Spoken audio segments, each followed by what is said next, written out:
Hello friends, welcome back to SJB productions. నేను మీ ఎస్జేబీ. ఈ రోజు మీ ముందుకు వచ్చాను మరో టాపిక్ తో. అదేంటంటే doctor Veeresh Kumar MS ENT సార్తో మనం డైరెక్ట్ గా అయితే ఉన్నాము. సో కొన్ని సందేహాలు అయితే నా దగ్గర ఉన్నాయి. దాంతో పాటుగా మీకు ఎలాంటి సందేహాలు ఉన్నా ఈఎన్టీ గొంతు చెవి ముక్కు సమస్యల మీద సో మీ సందేహాలను కమెంట్ రూపంలో రాస్తే మీకు ఆ సందేహాలు నేను స్వార్ ద్వారా అయితే క్లియర్ అయితే చేస్తాను. సో ఫ్రెండ్స్, ముందుగా టాపిక్ లోకి అయితే వెళ్ళిపోదాం. సార్ నమస్తే. సార్ నమస్తే భాష. సార్, కొంతమందికి ముక్కులో ఎలాంటి స్మెల్ ఉండదు, good smell or bad smell, ఎందుకు సార్ అలా? ముఖ్యంగా ముక్కులో స్మెల్ రావడానికి రెండు కారణాలు. ఒకటి, ముక్కు ద్వారా గాలి లోపలికి వెళ్ళడం. సార్, ఆ లోపలికి వెళ్ళిన గాలి అనేది తల ద్వారా, నరాల ద్వారా తలలోకి, బ్రెయిన్ కి వెళ్ళడం. సో ఈ రెండు కారణాల వల్ల స్మెల్ అనేది మనకు మామూలుగా తెలుస్తుంది. ఈ రెండు కారణాల్లో ఏదైనా ఒక సమస్య వచ్చినా కూడా స్మెల్ అనేది తెలియకుండా పోతుంది. ఒకటి, ముక్కులో గాలి లోపలికి వెళ్ళకపోవడం, అంటే ఒకటి ముక్కు దూలం వంకర కావచ్చు, కండ వాపు కావచ్చు, లేదా ముక్కులో గడ్డలు అంటాం, పాలిప్స్. ఈ మూడు కారణాలు ముఖ్యంగా గాలి అనేది లోపలికి వెళ్ళదన్నమాట. అలా గాలి బయట నుంచి లోపలికి వెళ్ళకపోవడం వల్ల వాసన అనేది తెలియకుండా.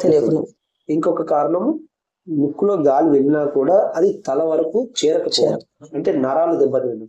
ఒకటి, అది ఎవరికి ఎక్కువ జరుగుతుంది అంటే ఏదైనా యాక్సిడెంట్ అయ్యి తలలో ఎముక విరగడము, ఫ్రాక్చర్స్ అవ్వడము, లేదా తలకి ముక్కుకు ఉన్న మధ్యలో నరాలు కట్ అవ్వడం, ఇలాంటి కారణాల వల్ల ఎక్కువ యాక్సిడెంట్ అయిన వాళ్ళు వాసన తెలియకుండా ముఖ్యంగా ఈ రెండు కారణాలు.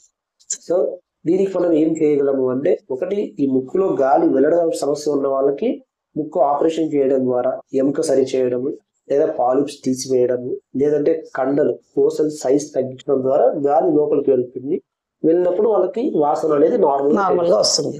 ఇంకొక కారణం, ఈ ఫ్రాక్చర్ అయిన వాళ్ళలో ఎముక ఫ్రాక్చర్ అయ్యి నరం పూర్తిగా కట్ అయిపోయింది అనుకోండి, ఏమి చేయలేదు. అలా కాకుండా ఎముక ఏమన్నా కట్ అయిన తర్వాత నరం అనేది కొంచెం అదిరి ఉంటే మందుల ద్వారా, ఆపరేషన్ చేయడం ద్వారా సరి చేయడానికి అవకాశం ఉంటుంది. ఈ రెండు కారణాల వల్ల వస్తుంది. బ్యాడ్ స్మెల్ కూడా ఎక్కువగా వస్తుంది సార్. బ్యాడ్ స్మెల్ ఎవరికి వస్తుంది ఎక్కువగా అంటే, ముక్కు క్లీన్ చేసుకోకపోవడం మెయిన్. అంటే ముక్కులో ఎక్కువ జలుబు చేసి చేసి చేసి చాలా రోజులుగా ముక్కులో గల్ల అలాగే పెట్టుకోవడం వల్ల ఆ గల్ల అనేది కుళ్ళిపోయి ముక్కులోనే ఉండిపోతుంది. అలా ఉండిపోయిన తర్వాత ఆ కుళ్ళిపోయిన గల్ల అనేది మన ఎదురుగా ఉన్న వాళ్ళకి, పక్కన ఉన్న వాళ్ళకి బ్యాడ్ స్మెల్ లాగా కనిపిస్తుంది. సో అలా ఎక్కువ రోజులు గల్ల అట్లా కుళ్ళిపోయి ఉంటే, తక్కువనే ఉంది అంటే మందుల ద్వారా మొత్తం క్లియర్ చేసుకోవచ్చు. మరీ ఎక్కువై కుళ్ళిపోయి గల్ల అలాగే ఉంది, ఖచ్చితంగా ఆపరేషన్ చేస్తారు. సార్, కొంతమందిలో సైనస్ ఆపరేషన్ చేసిన తర్వాత కూడా బ్యాడ్ స్మెల్ ఇంకా వస్తుందనే కంప్లైంట్ అయితే వస్తుంది సార్. ఇలాంటి వాళ్ళకి ఏం చేయగలం సార్? సైనస్ ఆపరేషన్ అనేది మనం 2-3 రకాలు ఉంటాయి. తక్కువ జబ్బు ఉన్నప్పుడు, ఎక్కువ జబ్బు ఉన్నప్పుడు. తక్కువ జబ్బు ఉన్నప్పుడే సైనస్ ఆపరేషన్ చేసుకుంటే వాళ్ళకి మళ్ళీ వచ్చే అవకాశాలు చాలా తక్కువ ఉంటాయి. అదే జలుబు ఎక్కువైపోయి సంవత్సరాల తరబడి వదిలేసి లాస్ట్ స్టేజ్ లో వచ్చినప్పుడు ఆపరేషన్ చేసుకోవడం వల్ల వాళ్ళ లోపల చర్మం అనేది ఒక స్టేజ్ దాటిపోయి కుళ్ళిపోయి ఉంటుంది. మనం ఎంత చీము ఉన్నా తీసేసినా కూడా ఆ చర్మం తప్పడం వల్ల ఆ చీమ్ అనేది మళ్ళీ ఫామ్ అవుతుంది. అలాంటప్పుడు వాళ్ళకి మళ్ళీ బ్యాడ్ స్మెల్ అనేది కంటిన్యూ అవుతుంది. సో సైనస్ ప్రాబ్లం ఉంది అని, అర్లీ స్టేజ్ లో ఉంది, సర్జరీ చేసుకుంటే పూర్తిగా తగ్గిపోతుంది అనే పరిస్థితి ఉంటే ఇమీడియట్ గా సర్జరీ చేసుకోవడం మంచిది. సార్, ఎక్కువగా కోల్డ్ వస్తుంది, ముక్కు కారుతుంది అంటే డైరెక్ట్ గా ఈఎన్టీని అయితే వెళ్ళి కలవడం బెటర్ అంటారు. సార్, చెవిలో కొంతమందికి గుయ్యి అని సౌండ్ వస్తుంటుంది. సార్, ఎందుకు కారణం వల్ల చెవిలో గుయ్యి అని సౌండ్ వస్తూ ఉంటుంది? ఈ చెవిలో గుయ్యి అనే శబ్దాన్ని మనం మన మెడికల్ భాషలో టినిటస్ అంటాం. టినిటస్ అనేది జనరల్ గా వయసు ఎక్కువ ఉన్న వాళ్ళకి కామన్ గా వస్తూ ఉంటుంది. టినిటస్ కి రకరకాల కారణాలు ఉంటాయి, 100 కారణాలు. దాంట్లో కొన్ని మాత్రమే మనం కనిపెట్టగలం, కనిపెట్టడం చాలా కష్టం. సో మెయిన్ గా టినిటస్ అనేది వచ్చేది 2-3 ముఖ్య కారణాల వల్ల. ఒకటి, చెవిలో నరం అనేది వీక్ అయిపోవడం. రెండవది, చెవిలో రంధ్రం పడడం. ఇంకొకటి, చెవిలో ఏమన్నా దెబ్బలు తగిలి కింద పడిన తర్వాత కూడా ఎముకల్ ఫ్రాక్చర్ అయినప్పుడు కూడా వస్తుంది. ఇంకొకటి, వయసు రీత్యా వస్తుంది. సో 2-3 కారణాలు, ఏజ్ పెరగడం వల్ల కూడా వయసు పెరగడం వల్ల. ఫ్యూచర్ లో బ్రెయిన్ కి సంబంధించిన ఏమైనా సమస్యలు ఏమైనా వస్తాయా సార్? వచ్చే అవకాశం అయితే ఉంటుంది. ఎలా అంటే, టినిటస్ అనే చెవిలో గుయ్యి అనే శబ్దం అనేది ముఖ్యంగా 2 కారణాల వల్ల వస్తుంది. ఒకటి, చెవి సమస్యల వల్ల, ఒకటి తల సమస్య. చెవి సమస్యలు వల్ల వచ్చే టినిటస్ అనేది మందుల ద్వారా తగ్గుతుంది కొంతవరకు. తగ్గకపోయినా అది ప్రాణాంతకం అయితే కాదు. తల ద్వారా వచ్చే టినిటస్ అంటే అది ఎప్పుడు వస్తుంది అంటే, తలకు చెవికి మధ్యలో ఉన్న నరం అనేది గడ్డలు రావడము, తలలో గడ్డలు రావడం, తలలో చెవికి మధ్యలో ఉన్న నరం అనేది ఉబ్బడం, ఇట్లా రకరకాల కారణాలు వస్తాయి. అది కొంచెం ప్రాణాంతకరం. అట్లాంటి టిండర్స్ వస్తే దానికి మాత్రం ఇమ్మీడియట్ గా చెవి డాక్టర్ని కానీ లేదా నరాల డాక్టర్ని కానీ కలిసి ట్రీట్మెంట్ తీసుకోవడమా లేదా అవసరమైతే సర్జరీకి వెళ్ళడమో ప్లాన్ చేసుకో. సో ఫ్రెండ్స్, సో మీకు ఏదైనా చెవి సమస్యలు ఉంటే Shri Vinayaka polyclinic, Gayatri estate, Kurnool, doctor Veeresh Kumar MS ENT మీరు కన్సల్ట్ అయితే అవ్వచ్చు. డిస్క్రిప్షన్ లో సార్ నంబర్ అయితే ఇస్తాను, అదేవిధంగా అడ్రస్ కూడా పెడతాను. సో మీకు ఎలాంటి సమస్యలు ఉన్నా Shri Vinayaka polyclinic, Gayatri estate, Kurnool. Sir next వచ్చేసి థైరాయిడ్ సమస్యలు తొందరగా చూసుకోకపోవడం వల్ల ఒకవేళ ఏమైనా ఇబ్బందులు ఉంటాయి సార్? ఖచ్చితంగా ఉంటాయి సార్. ఓకల్ కార్డ్కి ఏమైనా ఇబ్బందికరంగా ఉంటుందా సార్? థైరాయిడ్ సమస్యలు తొందరగా చూసుకోకపోతే ఈ ఓకల్ కార్డ్ దెబ్బ తినడము లేకుంటే ఓకల్ కార్డ్ సమస్యలు ఏమైనా రావడం జరుగుతుందా సార్?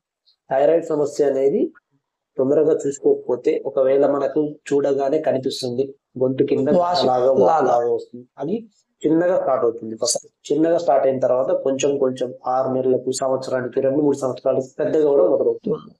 సో థైరాయిడ్ అనేది కూడా ఏం పెద్ద గడ్డలాగానే అంటే ఒక బెలూన్ లాగా ఉంటుంది అనుకో.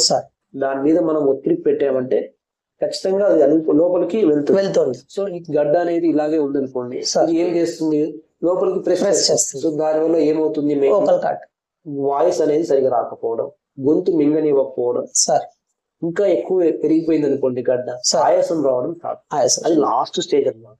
అలా వచ్చింది అంటే ఇంకా ఫైనల్ స్టేజ్ లో ఉన్నారు, దానికి ఖచ్చితంగా ఆపరేషన్ చేయడం, రిస్క్ తీసుకొని అన్ని రకాలుగా చూసుకొని ముందుకెళ్లాల్సింది. సో అంత దూరం వెళ్లకుండా ముందుగానే చిన్న గడ్డ ఏమన్నా గొంతులో కనిపిస్తుంది అంటే తొందరగా దగ్గరలో ఉన్న జనరల్ ఫిజిషియన్ కానీ, ఈఎన్టీ డాక్టర్ని కానీ లేదా నార్మల్ గైనకాలజిస్ట్ లేడీస్ అయితే పర్టికులర్ గా ఒకసారి అది ఏం గడ్డ, దానికి ఏం చేయాలో చూసుకోవడం మంచిది.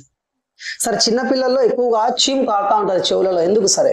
జనరల్ గా మనకు చీమ్ కారణానికి ముఖ్యమైన కారణం పిల్లల్లో ముఖ్యంగా జలుబు, దగ్గు.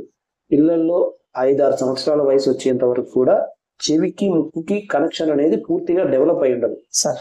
ఈ గొట్టం అంటాం, ఒక గొట్టం ఉంటుంది చెవికి ముక్కి, అది పిల్లల్లో అడ్డంగా ఉంటుంది. పెద్దవాళ్ళలో ఇలా ఉంటుంది, క్రాస్ గా. సో మనకి జలుబు చేసినా కూడా ఈ చీముడు అనేది పైకి వెళ్ళదు పెద్దవాళ్ళలో. పిల్లల్లో ఇలా అడ్డంగా ఉంటుంది, సో ఈజీగా వెళ్ళిపోతుంది.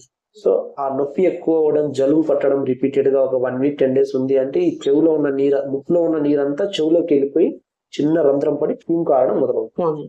ఈ గొట్టం ఎప్పుడైతే డెవలప్ అవడం స్టార్ట్ అవుతుందో అప్పుడు చీము కారడం తగ్గిపోతుంది. అది జనరల్ గా ఒక 4-5 ఇయర్స్ వయసు వచ్చిన తర్వాత స్టార్ట్ అవుతుంది. దాని తర్వాత జలుబు తగ్గడం స్టార్ట్ అవుతుంది. సో అంతకుముందు చిన్న పిల్లల్లో చీము రాకుండా ఉండాలంటే సో జలుబు వచ్చిన వెంటనే డాక్టర్ని చూపించుకోవడం లేదా దానికి సంబంధించిన మెడిసిన్ తీసుకోవడం. కొంతమందికి ముక్కులో కోసుల ఆపరేషన్ అని చేస్తారు.